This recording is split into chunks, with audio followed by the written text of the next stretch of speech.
Greeting, ghouls and goblins. It is officially Halloween! And now it is finally time for the top 10 to begin. My top 10 favorite horror films of all time. This list might not be for some people because this list is different than other people's lists. Allow me to explain. While I cut off the damn music and the damn ghost of haunting me. That's better.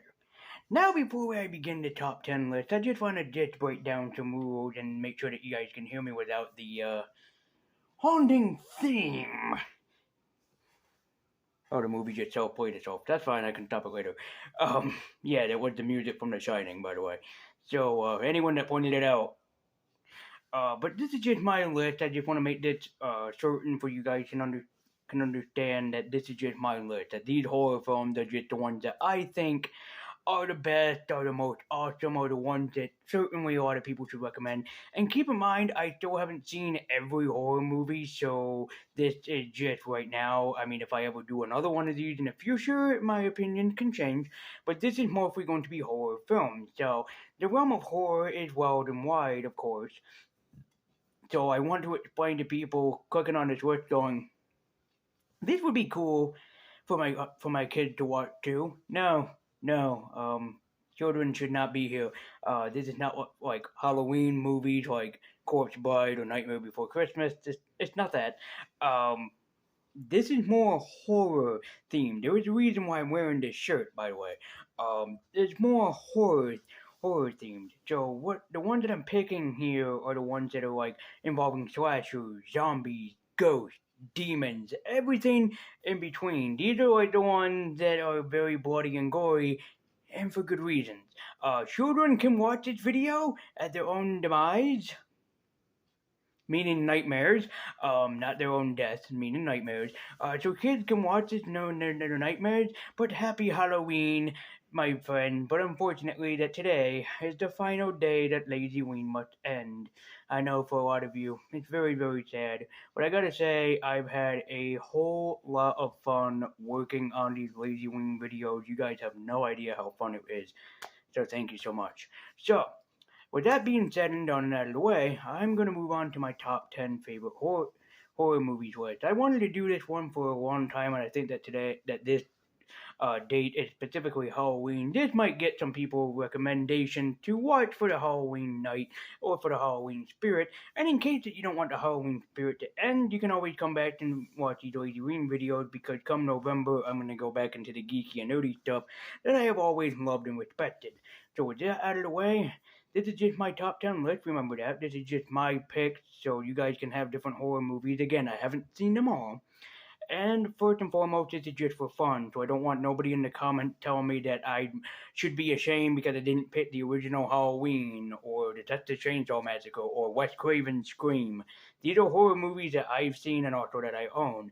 So eventually, later on, that it might change. Like, I could do like a top 10 favorite slashers in the future and whatever. And also, I'm thinking that next year for Lazyween, I'm going to do my top 10 favorite Halloween movies, meaning not scary movies, but like movies that anybody and everybody can watch. So, with that said and done and out of the way, let's dive into the realm of horror and awaken those ghosts, resurrect the zombies, and run away from the slashers.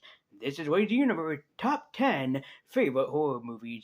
And before I begin, I just want to say, Happy Halloween and Happy Lazyween. Let's begin the countdown. Number 10.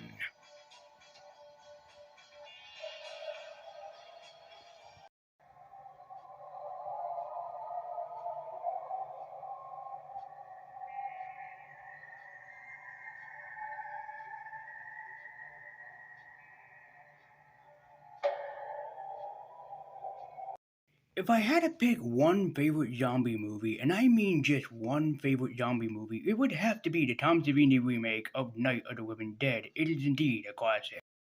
A woman named Barbara ends up going to a cemetery to pay respect to her aunt who has unfortunately passed away. That is until the end of the world starts evolving around her.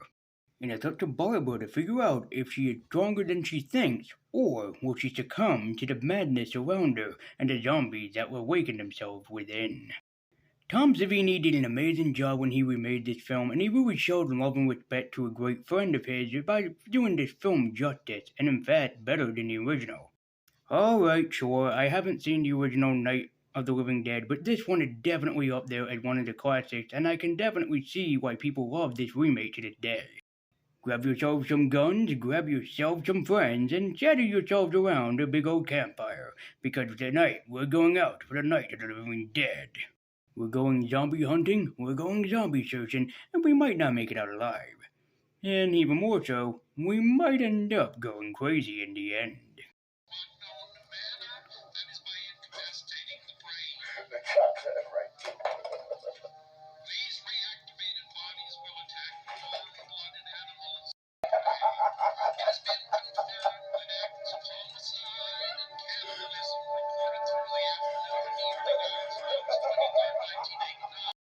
Number 9. American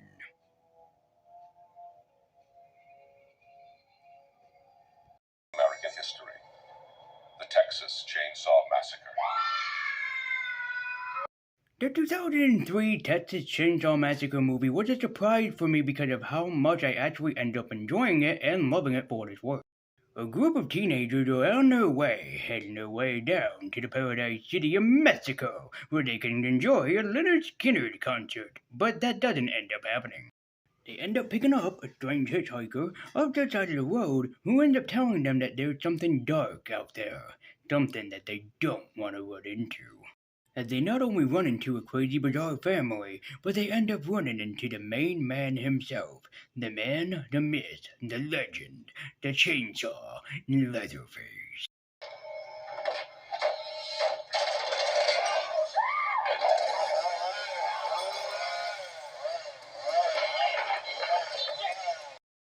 Okay, granted, a lot of people would probably say that the Texas Chainsaw Massacre, the original, is probably better than the remake, but the remake, for what I have granted, is great as it is. The story is both spooky and terrific. The actors all do a very good job of giving off a very terrifying performance, and also Jessica Biel as the main girl was pretty much a great choice. This movie is tense, terrifying, a little bit of suspenseful, but goddamn is it a great thriller that you should be watching. So check it out if you ever get the chance to. Because take it from me, you won't be disappointed what you find in store in this lovely, fantastic horror film if you do, so sure, check it out. It is deemed worthy. Number 8. They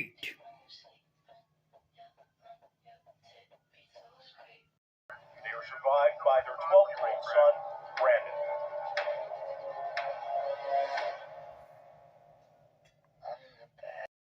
Oh, Brightburn was a delight from start to finish for me. A family, known as the Briars, are trying to get pregnant so they can have a family of their own. Until they're gifted, or cursed, by the stars up above for a son. But a son that is not ordinary. Their son indeed has superpowers. While his parents are great people and they try to teach him better, his powers aren't exactly used for good. In fact, the boy is a being of pure evil. Brightburn is a delightfully twisted idea of what if Superman did come to Earth, but what if he wasn't a hero? What if instead he was the villain? Brightburn is such a delightful horror film because it stood out from the rest of them. It's a superhero horror story that not too many people have probably seen or even heard of. If you haven't seen Brightburn yet, I highly recommend that you do. It's an unusual horror film, but it might catch you off guard for how great that it really is. And especially the true terror of what would really happen if Superman was really evil instead of good like the people who raised him and the earth that born him. Stop, don't. Brandon, please. Brandon, don't, I'm sorry. Number 7.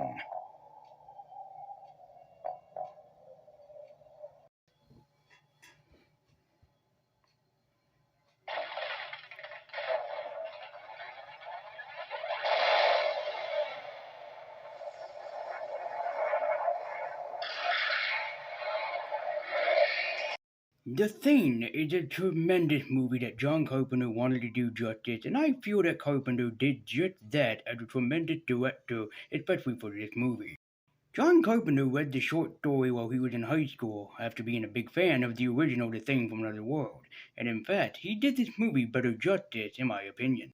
You can be for sure and granted that I have never officially have seen the original, but John Carpenter's classic is what is my first horror film that I've ever seen. And it's a film that I love, not only because it's a monster horror by Rob Bottin, but because of the exceptional acting by everybody on the acting crew. They begin to get paranoid, have their own doubts. Who's human? Who isn't? Who is really you? Are you my best friend? Or are you the thing that lies beneath the surface? Carpenter is a master at this, and especially shooting this great cast and duo was a very brilliant choice by him because he really managed to get a lot of characterization from the cast he's chosen. Carpenter had chosen a masterclass at what he could do, and especially with this movie. And if you haven't seen John Carpenter's The Thing, I highly, of highest regards, recommend that you do. Fuck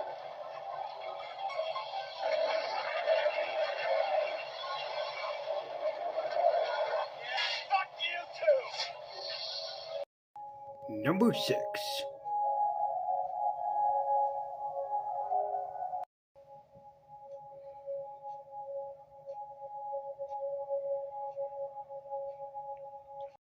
Jordan Peele's and Nia DaCosta's Candyman remake from 2021 is a goddamn godsend among the horror genre.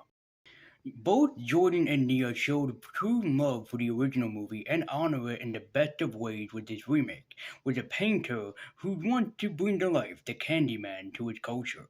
Unfortunately, when he brought his project to life, he brought with it the demon behind the scenes, the one and the only Candyman.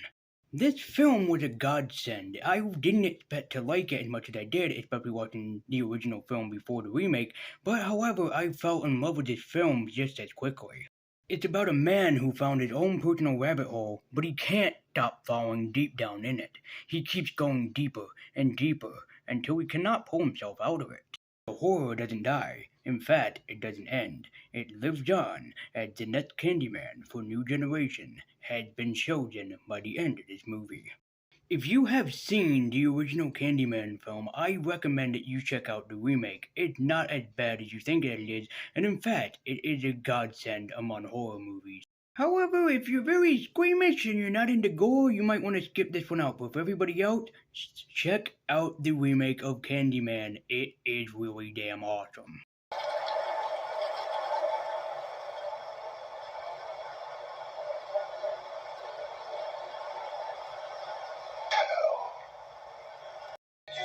Number 5. Faces come out of the rain.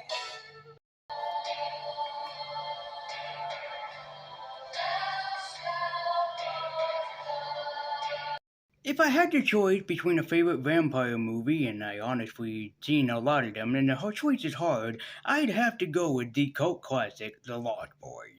A small family move to the new town of Santa Clara, the slaughter capital of the world, but they find something deeper within the range of Santa Clara. Warnings are whispered throughout the town.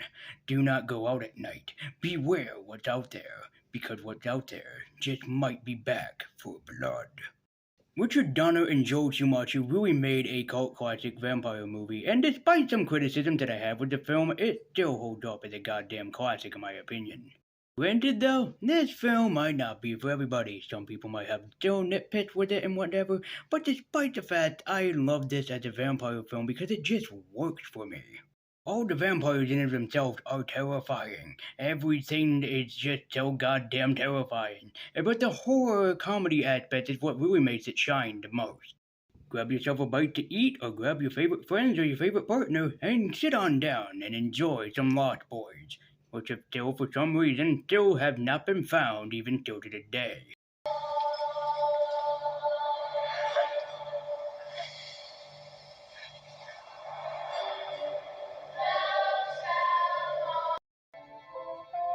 Number 4.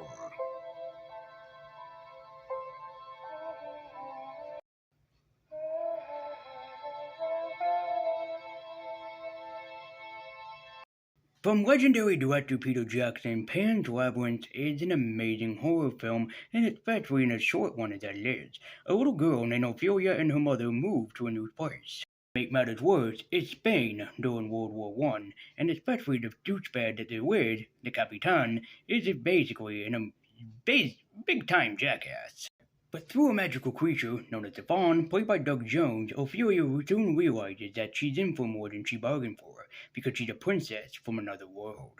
Pan's Labyrinth is fantasy horror, and when you would think that that wouldn't work, I beg to differ because this film is still terrifying, even though it is a fantasy film. Have you seen The Pale Man?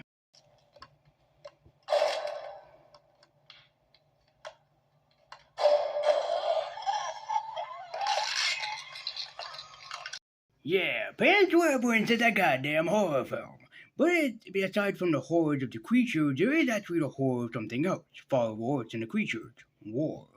After all, Guillermo del Toro based this film on Spain during World War One or World War Two, I kind of forgot, and it's just as horrifying as you'd imagine. If you want something kind of new to watch from the horror variety, I highly recommend checking out Pan's Labyrinth, because you might find a gem just like I did so many years ago.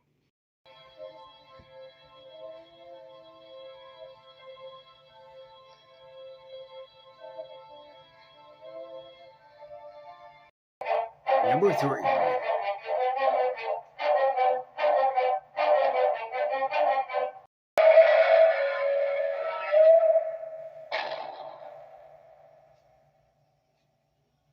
The 1954 Godzilla is in its most case a horror film. It was an idea of what if the atomic bomb dropped, but did something worse and kill people. What if it awakened a powerful monster, one that was in slumber for quite some time, and nothing that you did could destroy it? Godzilla is a terrifying concept.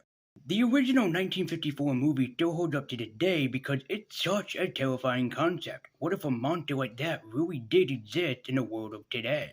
Could humanity really hold back the creature? Could it destroy the creature? Would people go against each other trying to find out what they could do to destroy this monster? It raises so many questions. The original 1954 Godzilla is also one of the darkest films that I've ever seen. I mean, this goes into some deeply dark territory sometimes, man.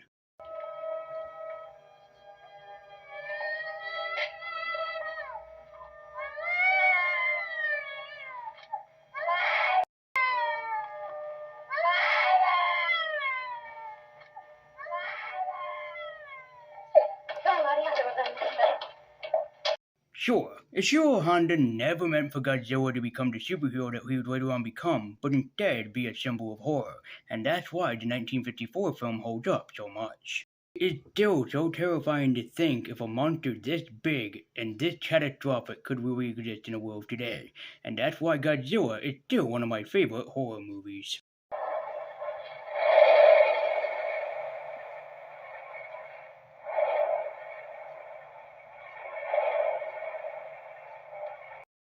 Number 2.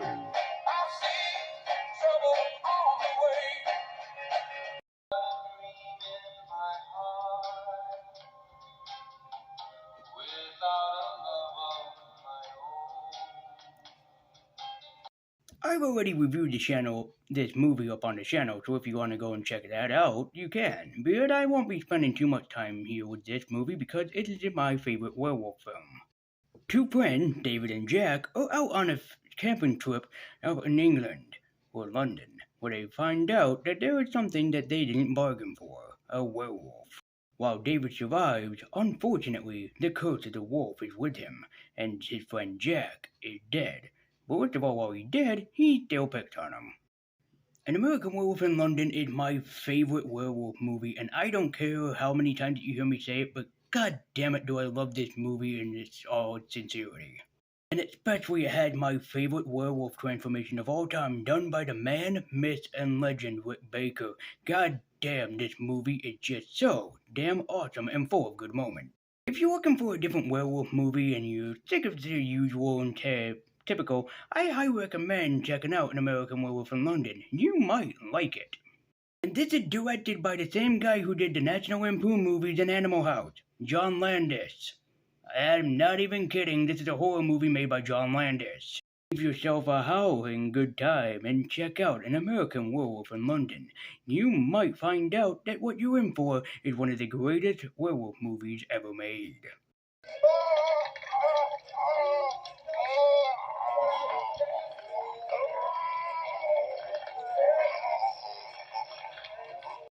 And my number one favorite horror movie of all time is...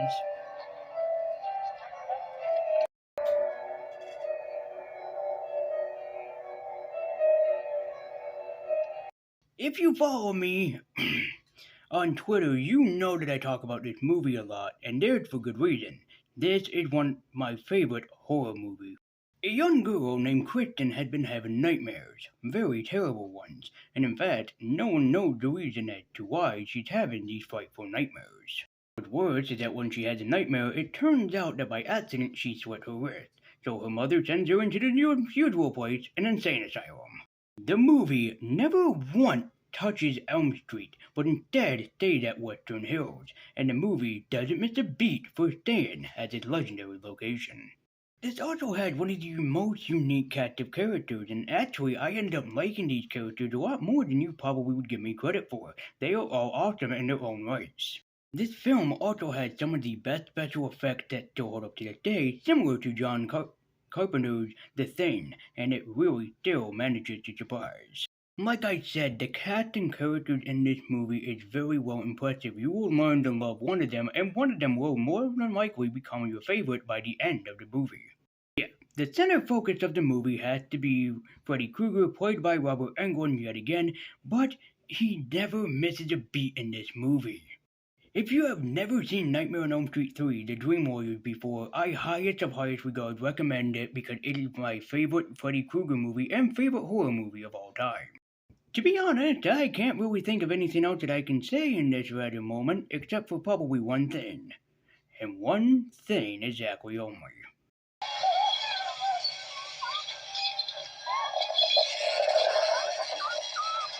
This is it, Jennifer. Your big break in TV. From the prime time, bitch. And that was it, my friends. That is the Lazy Universe Top 10 Favorite Horror Movies. Let me know what your top 10 favorites are in the comment section down below. I'd love to hear your response back.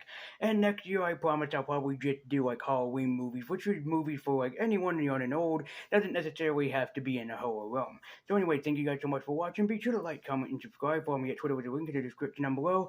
And in November, we'll be going back to the geeky and nerdy, starting with my review of Power Rangers Zeo. So thank you guys so much for watching. I believe in your voice. I'm White and Nerdy. Happy Halloween. Have a safe Halloween. And until next October, stay spooky and take care.